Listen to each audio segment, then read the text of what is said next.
Comme à l'accoutumée, je vais structurer mon intervention dans le même ordre que les amendements qui sont proposés dans le Finance Bill, sauf pour tout le saga concernant la Banque de Maurice, que je prendrai en dernier. Ce Finance Bill a été présenté à la Chambre avec un empressement indécent, pour les raisons que l'on sait, parce que les PNQs et les PQs des membres de l'opposition sont trop embarrassantes pour le gouvernement. Et donc on a eu à siéger un jeudi, on a siégé un vendredi, et voilà, tellement d'empressement, résultat des courses, ce projet de loi contient des erreurs majeures. Si on n'avait pas rappelé au ministre des Finances que la pension devait augmenter non pas à 13 500, à 14 500 roupies au 1er juillet 2023, ben, ils n'auraient même pas su. Parce qu'ils n'étaient pas au courant. Ben, je ne savais pas. Je vais vérifier. Je vais voir. Vraiment 14 500, ça paraît beaucoup. Je vais checker. Ça, c'est la loi, Monsieur le Président. Projet de loi qui a été présenté à cette Chambre avec l'empressement que nous savons. Mais il y a plus que ça, parce que le ministre des Finances, qu'est-ce qu'il a fait dans son discours? Il n'a fait que lire une partie des explanatory notes qui nous ont été données. Mais le problème, c'est que ces explanatory notes, par cafouillage, n'ont été reçus, n'ont été distribués, je veux dire, que hier. Hier, personne n'a su, c'est hier, je peux vous montrer que hier qu'on a reçu un SMS d'un monsieur pour nous dire que le Finance Bill, Ministère de Provision, je ne sais pas quoi, préparé par le ministère des Finances, a été circulé. C'est hier. Ça avait été mis peut-être quelque part, mais personne ne savait que c'était là. Personne ne savait que c'était là. Et donc c'est que hier, à partir d'hier, que nous avons pris connaissance de ce document extrêmement important, puisque c'est le ministre des Finances qui en a fait, tout son discours a été basé sur cela. Il n'a rien ajouté de plus, pas un mot de plus pour l'édification des membres de la Chambre. Et cela a été présenté, Monsieur le Président, et nous avons eu donc à travailler. Et je suis honnête dans ce que je vais dire. Je suis sûr que mon discours, il y aura certaines erreurs. Je suis sûr que dans mon discours, j'ai pas tout eu comme information. J'ai pas tout pick-up comme mauvaise chose dans ce Finance Bill qui change 82 projets de loi, le Companies Act, le Gambling GRA Act, l'Income Tax Act, la MBC Act, Pharmacy Act, Social Contributions Act, il y avait une erreur, le Civil Status Act, etc. J'aurais pas. Et, to add insult to injury, on nous dit que, s'il y a plus de 5 membres de l'opposition qui parlent, on a un coup de gain courage pour faire tout ça là. S'il y a plus de 5 membres de l'opposition qui me parlent, chaque membre parlera pour 15 minutes seulement. 15 minutes seulement, 82 projets de loi. S'il y a plus de 5 membres de l'opposition, sauf moi, président, parce que je suis leader de l'opposition. Et voilà la situation, Monsieur le Président. C'est un empressement, non seulement à présenter cette loi, mais à faire passer, voter cette loi, je présume, aujourd'hui même, pour après les grandes vacances pour le gouvernement concernant l'Assemblée nationale. Je crois, Monsieur le Président, que ça n'a été jamais le cas dans le passé. Ni ce type de discours que le ministre des Finances a fait aujourd'hui, qui est simplement un petit résumé des explanatory notes, ni cet empressement comme que je vais qualifier d'indécent. Let me now come to the actual provisions, or those that I have had time to look at. The Animal Welfare Act, which is Clause 2. So I will go clause by clause, as I mentioned. Clause 2. Nous avons eu depuis quelques années maintenant de ce gouvernement, toutes les semaines, des nouvelles lois, des nouvelles agences, des nouvelles autorités, des nouveaux PMI. Des nouveaux PMI qui sont imposés sur la population, sans jamais avoir des permis qui sont retirés parce qu'ils sont caducs. Et dans ce Finance Bill, donc dans ce Animal Welfare Act, il y a encore des nouveaux permis qui sont créés, et je parlerai de ça dans un instant.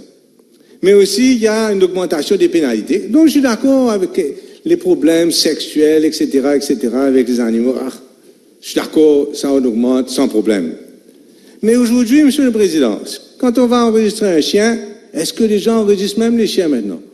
Je ne suis pas sûr combien de ces, je sais pas, 300 000 chiens qu'il y a à Maurice sont enregistrés. Peut-être tout à l'heure, au lieu de nous relier votre affaire, là, tout à l'heure, quand vous allez faire votre summing up, Monsieur le ministre des Finances, vous allez nous dire, dites-nous combien de chiens aujourd'hui sont enregistrés à la MSO.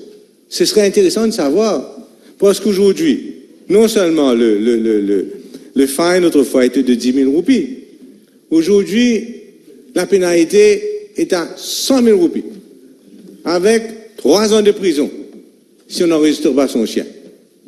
Mais même l'autre là, c'était à 10 000 roupies, n'était pas enforced.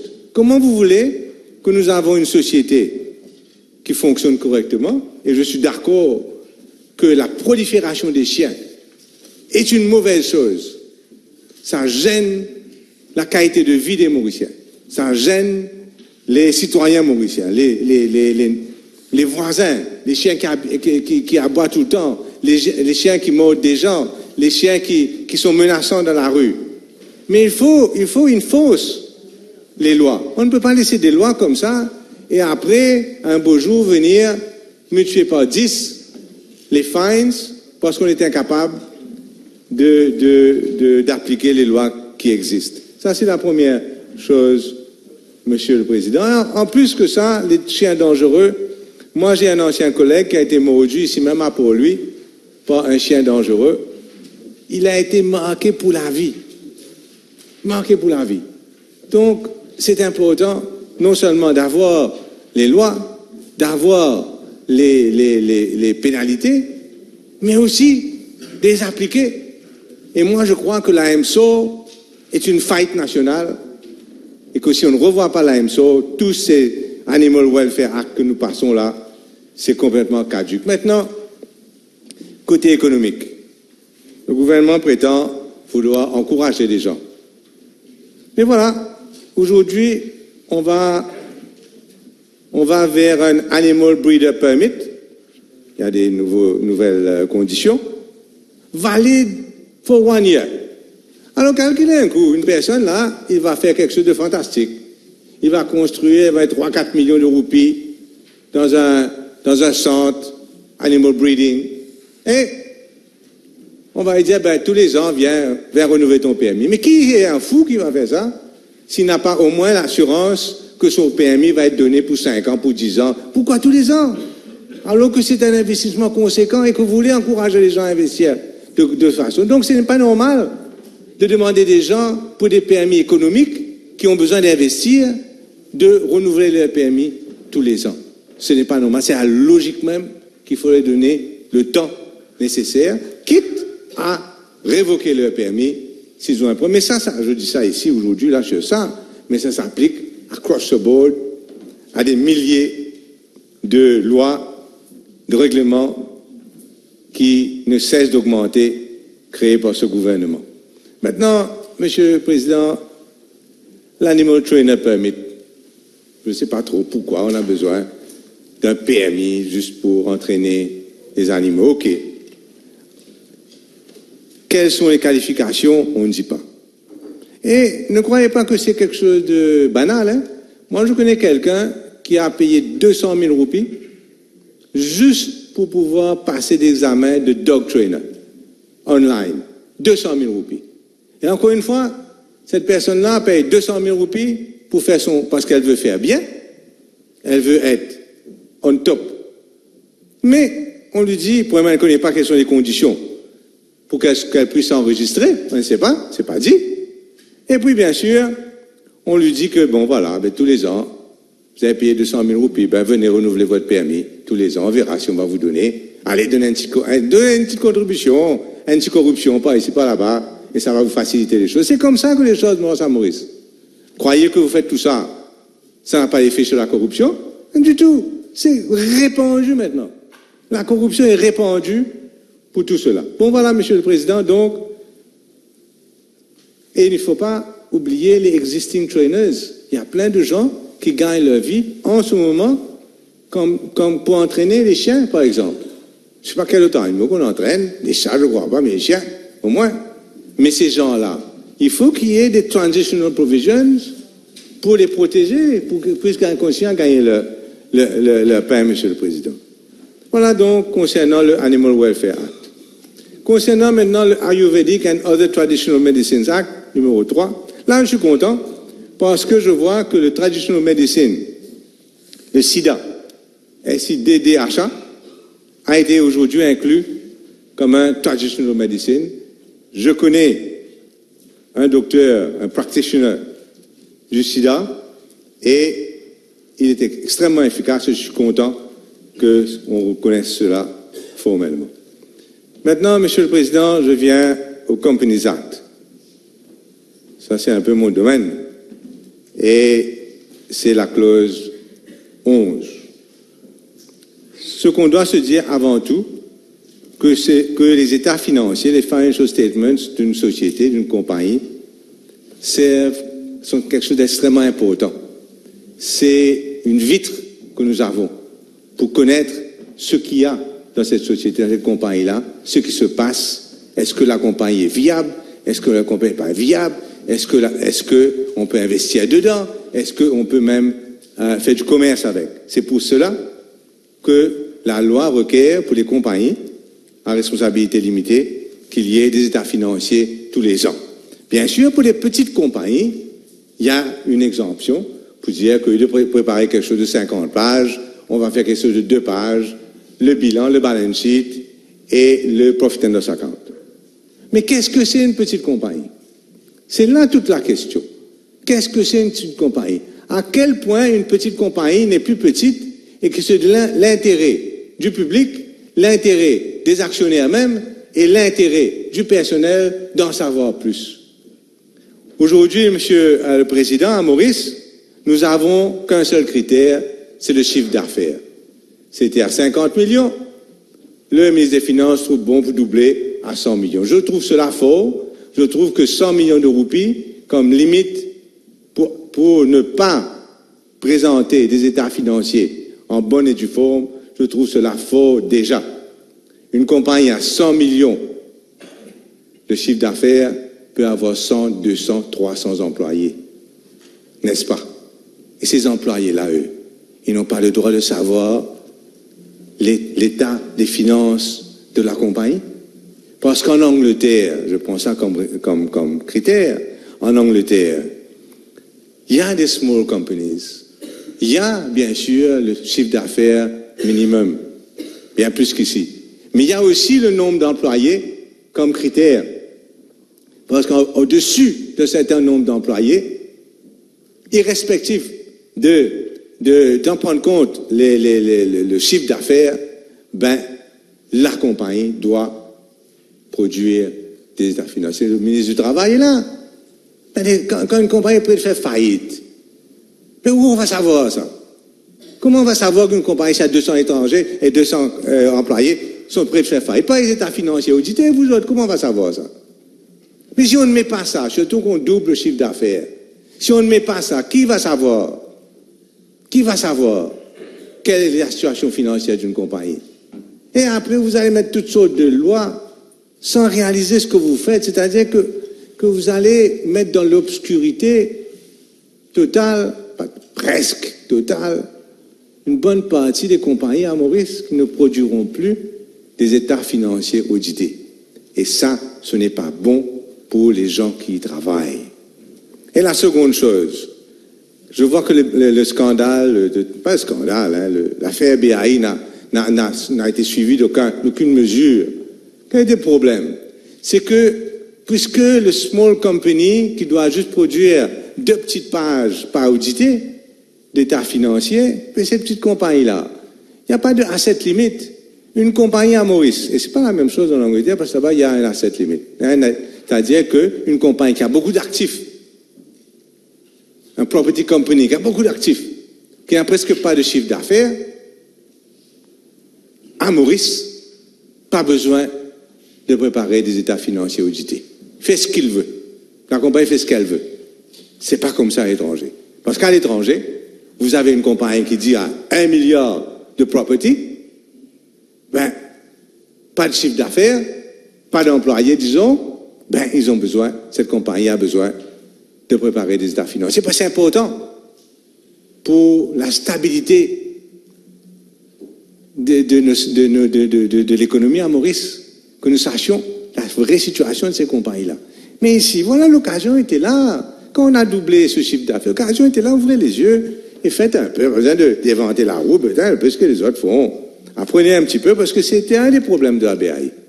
C'est que beaucoup de ces compagnies-là n'avaient pas de chiffre d'affaires. Et donc, n'étaient pas audités par personne. Le holding company, oui. Mais même le holding company était à l'étranger. Donc, apprenez un petit peu d'humilité, apprenez un petit peu, et bon, je ne m'attends pas à ce qu'on me réponde même tout à l'heure. Mais si on me répond, on me dira, peut-être, j'espère qu'un de ces jours, nous allons faire le best practice en termes de small company disclosure, en termes de small company auditing, en termes de small company accounts, qui utilise des critères, pas juste des critères de chiffre d'affaires, mais les critères du nombre d'employés et le critère de net assets, à déterminer, bien sûr, dans le contexte mauricien, quelles sont les limites que nous voulons utiliser. Maintenant, je viendrai à ce cher Customs Act, Customs Tariff Act.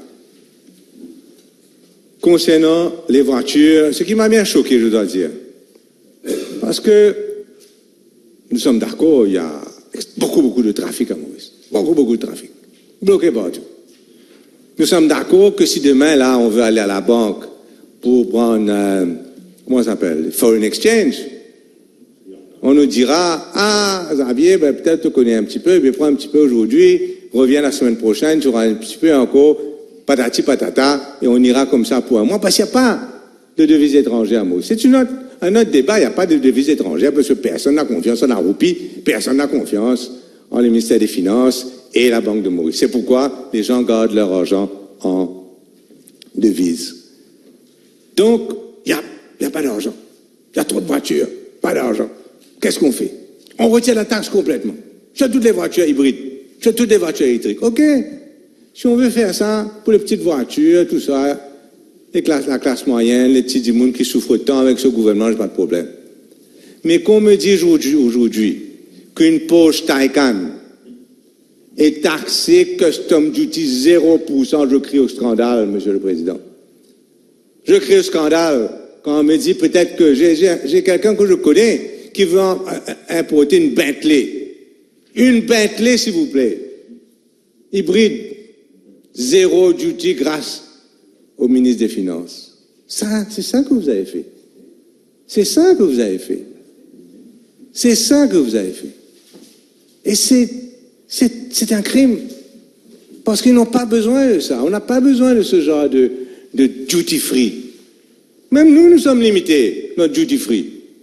Mais maintenant, quand on veut, du moment qu'il est écrit hybride dessus, même si c'est un mild hybrid. Un mild hybrid, c'est quoi? J'ai une voiture de 2000 cc, je me suis renseigné un petit peu. J'ai une voiture de 2000 cc, moi je veux que ce soit plus puissant que des 2000 cc d'habitude. Donc je ne vais pas acheter une voiture normale, je vais acheter un mild hybride qui va conserver l'électricité, c'est pas que ça va faire, et ça va me donner de 2000 cc, ça va me donner l'équivalent de 3000 cc. Voilà, c'est ça un mild hybride. Mild hybride, ça n'existe pas pour arrêter le carbon dioxide, etc. Non. C'est le mild hybrid augmente la puissance de la voiture. Encore une fois, si c'est pour augmenter la puissance de la voiture à 1000 cc, à 1200 cc, pas de problème. Mais le mild hybrid d'un grand concessionnaire là à paille, voilà, qu'est-ce que ça va faire? Une voiture de 2 litres, ben ça va performer comme une voiture de 3 litres. Et c'est le taxpayer qui va perdre, même les 15% qu'on avait. Autrefois, qu'est-ce que c'était? Comment c'était la taxe? Une voiture électrique, Monsieur le Président, autrefois, c'était pas c'était duty free jusqu'à 180 kW. Donc, c'était déjà duty free.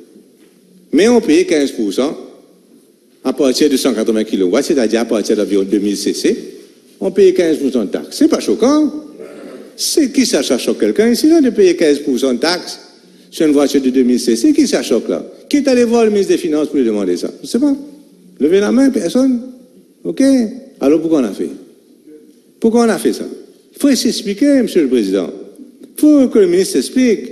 Maintenant, les propres hybrids, les hybrids même, les vrais hybrids, eux, en 2000 et 3000 cc, ils payaient 55% de taxes.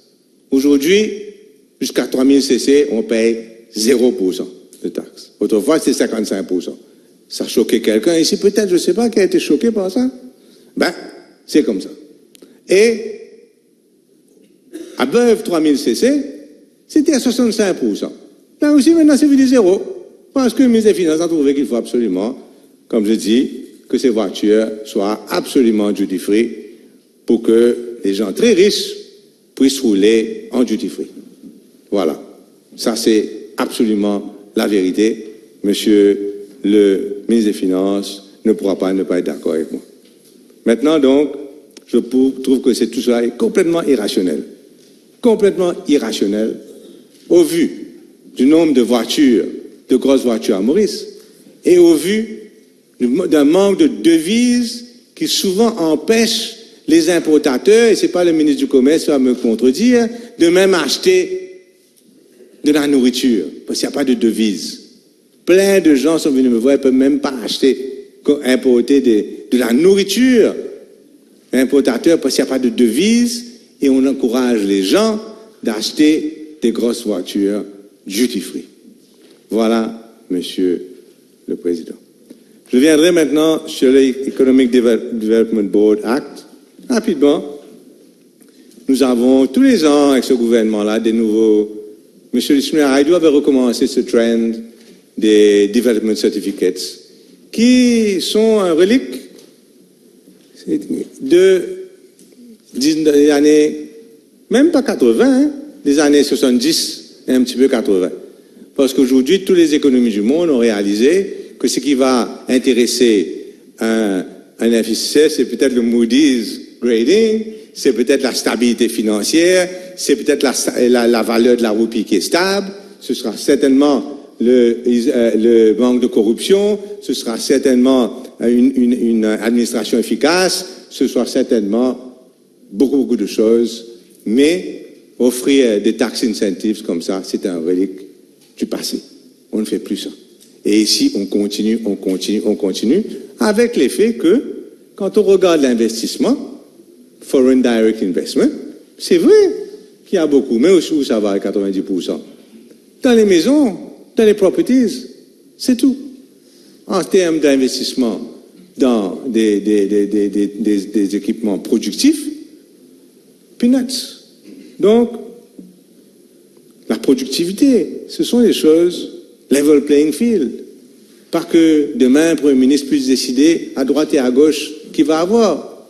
Aujourd'hui, si on investit plus de 500 millions de roupies, je crois que on peut négocier soi-même quel est le deal qu'on va avoir. Ça, tout ça, monsieur le Président, c'est encore une fois la réalité. Concernant le Financial Services Act, là aussi, Monsieur le Président, je dois vous dire que je trouve ça choquant. On crée un Settlement Committee. Et ce cher Settlement Committee-là, on va mettre un chairman, on va mettre un membre, le chairman est nommé par le board est nommé par le ministre, le Premier ministre, je ne sais même plus, le membre est nommé par le CEO, un personnage lui-même, et puis il y a 2 employés. Et ce Settlement Committee-là ne sera sous les ordres de personne, totalement 100% indépendant d'après la loi. Mais vous serez choqué, Monsieur le Président, je ne sais pas si vous serez choqué, vous aurez dû être choqué en tout cas, que ce Settlement Committee-là, le Président, no qualification in the law required. On ne dit pas un avocat, un ancien juge, peut-être pas. Rien. Juste un président sera nommé. Il peut être demain un petit ami de monsieur, d'un monsieur, il peut être un copain, un cousin, un frère, une sœur, on ne sait pas. No prior qualification required pour être chairman du Settlement Committee de la FSC et pouvoir imposer ou réduire ou même mettre à zéro des fines de tout le monde. Il n'y a pas une qualification dans la loi. Vous trouvez ça normal? Je ne trouve pas ça normal. Je trouve, moi, qu'il faut surtout qu'une personne supposément indépendante will not be under the control or direction of any person or authority. Il faut vous protéger, il faut nous protéger et qu'on ait un minimum qualification dans la loi pour ces gens-là. Et il n'y a pas pour l'instant. Et la même chose pour le membre du board, rien. Et puis il y aura 2 employés qui vont être sur le board là. Ces 2 employés-là, on nous fait croire qu'ils vont pas être sous le contrôle of anyone quand ils siègent sur le board, mais dès qu'ils sortent en dehors de la porte du committee room, là, ils vont être sous le contrôle de leur chef. Mais on nous dit que là, ils ne sont pas sous le contrôle. Je crois que c'est un peu wishful thinking. Et moi, je suis triste de voir que nous créons des lois comme ça, avec des comités comme ça, pour faire un settlement, faire un deal avec les gens qui ont été trouvés coupables d'actions répréhensibles dans les services financiers et que c'est quelque chose d'aussi opaque, aussi pas redevable envers personne. Et moi, je crois que c'est dommage, on peut dire un shame pour la loi, en tout cas. Et ça, je ne suis pas d'accord avec cette loi-là. Maintenant, Monsieur le Président, on va venir au Share Gambling Regulatory Authority. Mon collègue tout à l'heure va en parler. Je ne suis pas un fan de course, donc je ne vais pas rentrer dans beaucoup de détails.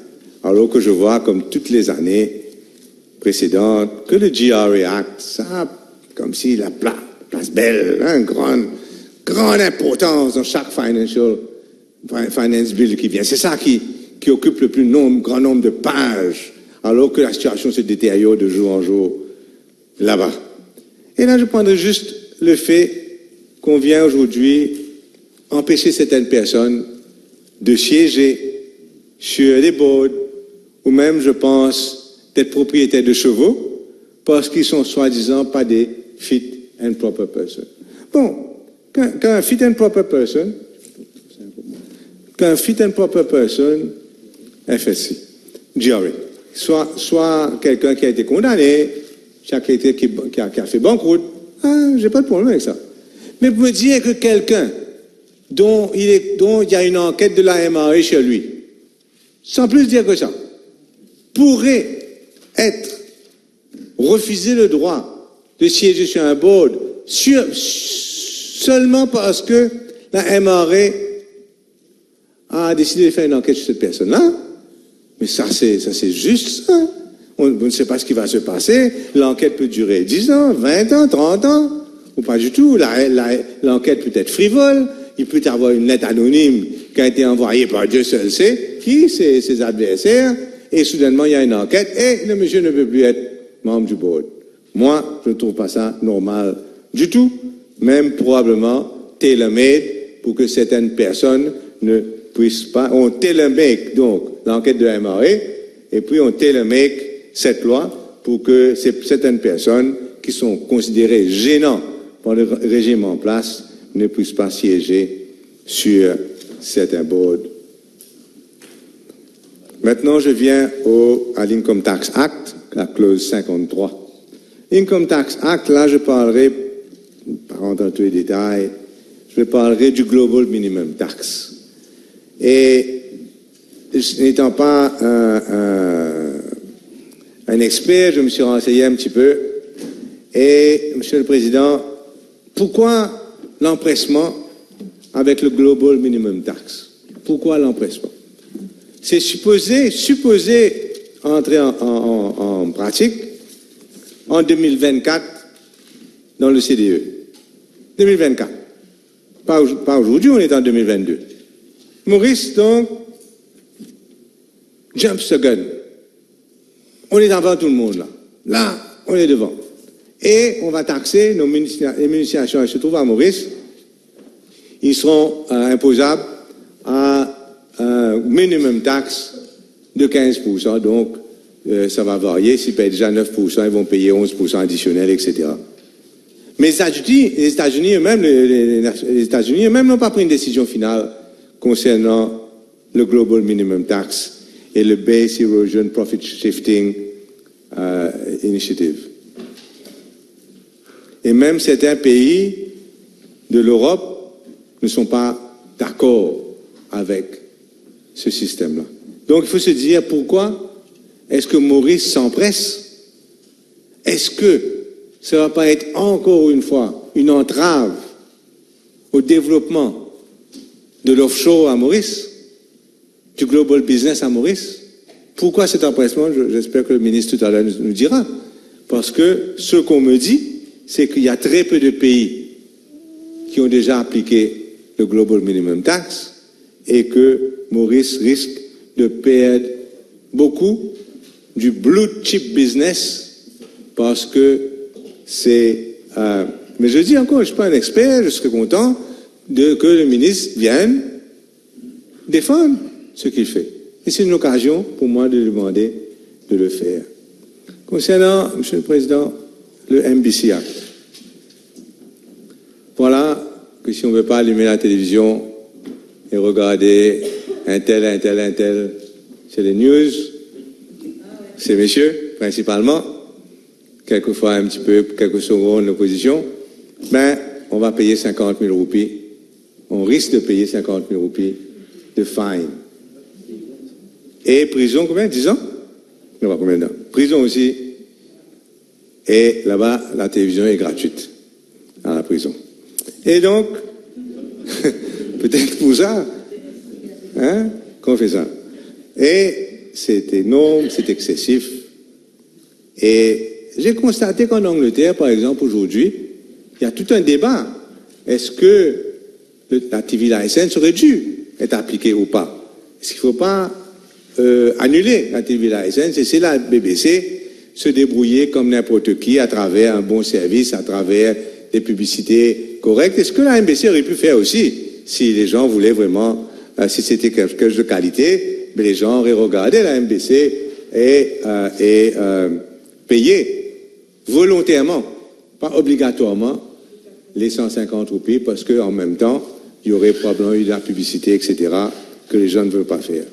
Donc il y a tout un débat en Angleterre pour éliminer le TV license. Ici, Monsieur le Président, et aussi Monsieur le Président dire qu'en Angleterre, le TV license n'est pas payable si la personne peut prouver qu'elle ne fait que regarder des streaming services. Netflix, je sais pas moi, Apple TV ou whatever. Si en Angleterre, on ne fait que regarder des streaming services, YouTube, tout ça, on ne paye pas de TV license. À Maurice, on est obligé de payer quoi qu'on regarde extrêmement rarement, moi jamais, la MBC TV. Voilà. Et donc, moi, j'aurais proposé, on ne pourra pas parce que personne ne voudra payer, mais au moins que les gens qui ne regardent pas la télévision MBC, parce qu'on est d'accord avec la qualité des programmes, soient exemptés de payer la licence TV. En tout cas, je trouve, c'est 50 000. 5 000 roupies, ça aurait été beaucoup. 50 000 roupies, c'est excessif pour quelque chose qu'en fin de compte, personne ne veut payer. Voilà, Monsieur le Président, concernant le National Pensions Act, mon collègue, en tout cas, Reza Outim, va en parler en détail, et je ne vais pas entrer dedans, concernant surtout le Surviving Spouse Allowance, qui est d'une importance majeure pour nos sœurs musulmanes, Monsieur le Président. Concernant maintenant le Pharmacy Act, et là, j'ai pris la peine de lire un article qui a été publié par une grande compagnie pharmaceutique qui s'appelle Aspen. Et le patron s'appelle Samir Kassen. Il a donné un article, il a donné une interview fantastique dans un journal. Et résultat des courses, Monsieur le Président, si nous continuons avec ce ministère de la Santé, ben, qu'est-ce qu'on va faire comme amendement? Il n'y aura personne ou personne de désirable. Il n'y aura que des indésirables. Parce que le ministère de la Santé n'a même pas de quality control qui puisse contrôler la qualité des médicaments. Comment voulez-vous que quelqu'un, même en Afrique, je ne dis pas ça méchamment, je dis, comment voulez-vous que quelqu'un achète des médicaments d'un pays qui n'a même pas de quality control laboratory pour checker la qualité de leurs médicaments? C'est pas sérieux de prendre des lois comme ça, de promettre, là je vois le ministre a promis l'autre jour qu'on va avoir une industrie pharmaceutique, mais qui? C'est pas important. Tout le monde peut faire des médicaments. Mais qui peut faire des médicaments qui va maintenir la réputation de ce pays-là comme un centre de médicaments et de production de médicaments? Et c'est ça, tout là. Et maintenant, je viens à la fin de mon discours, presque, hein, je viens au Bank of Mauritius Act. Comment on dit? Pas dire, pas fin dire. Pas dire, pas te dire. Monsieur le Président. Pas dire, pas te dire. Ici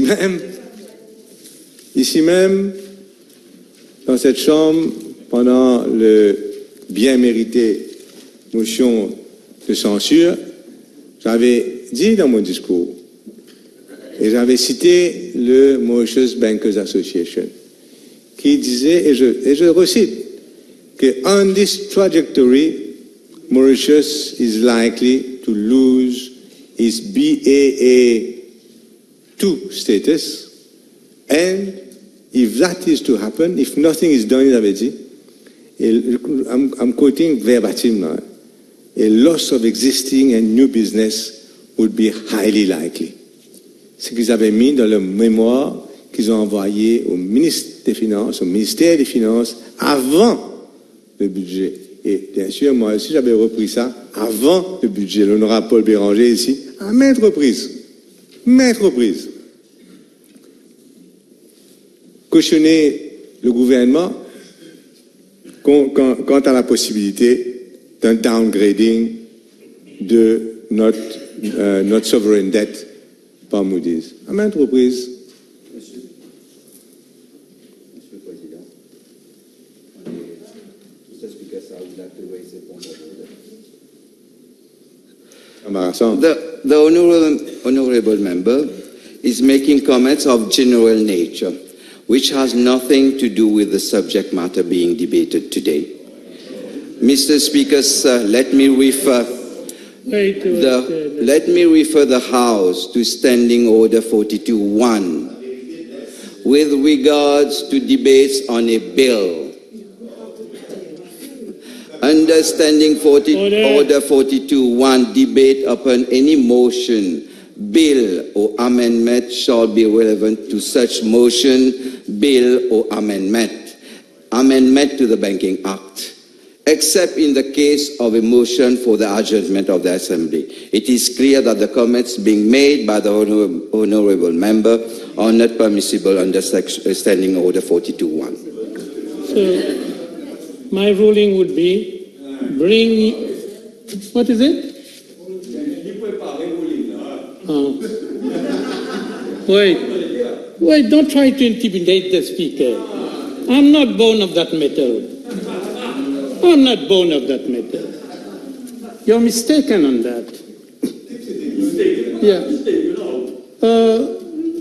With regard to your speech, connect it to the amendment proposed and limit it to the amendment proposed. What is happening here? What is happening? You started everything. You started everything.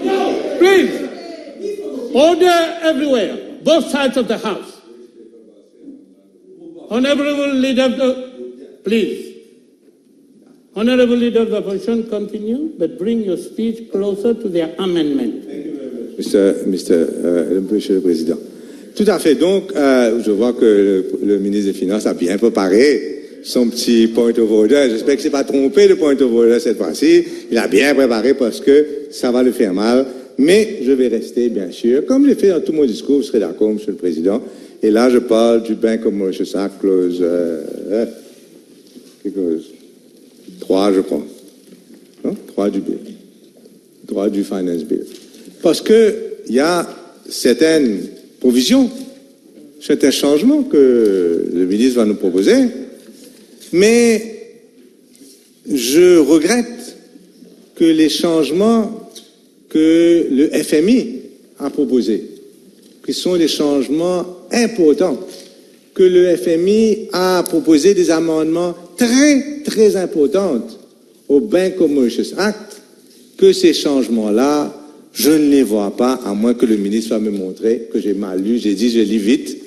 Ben peut-être tout à l'heure, je me resserre là, sur la loi, là, hein. Tout à l'heure, le ministre va me montrer où j'ai fauté, où j'ai pas vu ce que la FMI a demandé, et peut-être qu'il a fait et qu'on n'a pas vu. Voilà donc, Monsieur le Président. La première chose, et je dois dire que c'est le FMI, l'AMF, la Banque mondiale, à de maintes reprises, là, quelques semaines de cela, voilà que le Article 4 Consultation est sorti. Et qu'est-ce que le FMI voulait voir? Il voulait voir, premièrement, pas des petits amendements comme ça, dans 2 pages, moins que du GRE Act, bien sûr. Il voulait voir des amendements majeurs. Ils ont même demandé a New Bank of Mauritius Act. N'est-ce pas, monsieur? Vous allez nous dire tout à l'heure, pourquoi vous n'avez pas amené un New Bank of Mauritius Act? Ce qu'ils veulent, monsieur le Président, c'est que la Banque de Maurice ait une vraie indépendance. Depuis quelques années, il y a aujourd'hui, on dirait un seul item. Now you're trying to depart, eh? Yeah? Come back to the amendment. Yes, that's what I'm saying. Maybe it is here. I haven't seen it. I'm asking. Not the amendment by the... No, I'm saying, is there an amendment concernant l'indépendance de la Banque de Maurice comme préconisé par le FMI? Vous allez nous dire tout à l'heure, monsieur le ministre.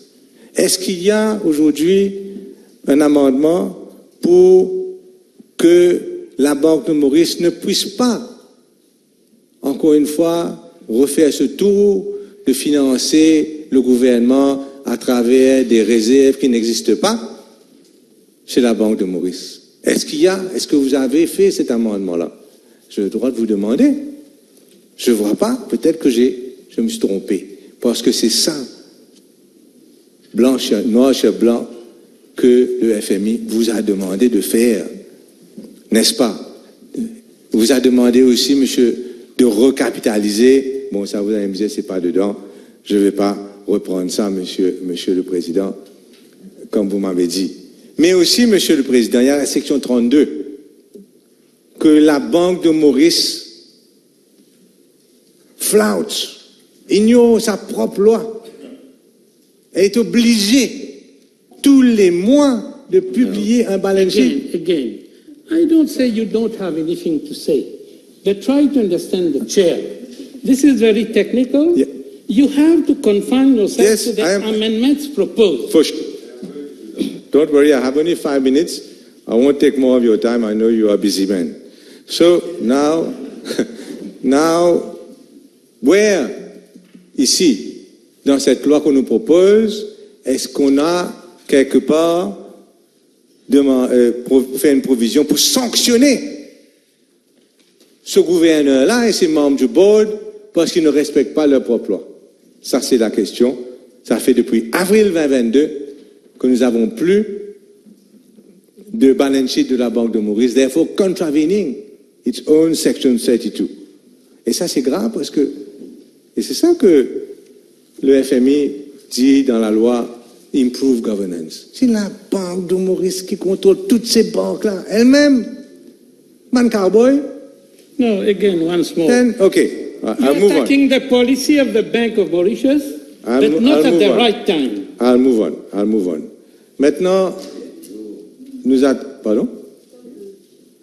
attendons donc quelque chose qui va être terrible, parce qu'aujourd'hui, donc, nous sommes un jour triste, une semaine triste pour le pays. Nous avons donc cette recommandation du IMF pour qu'on empêche la Banque de Maurice de faire, dans la loi, de faire des transactions qu'elle a fait par le MIC.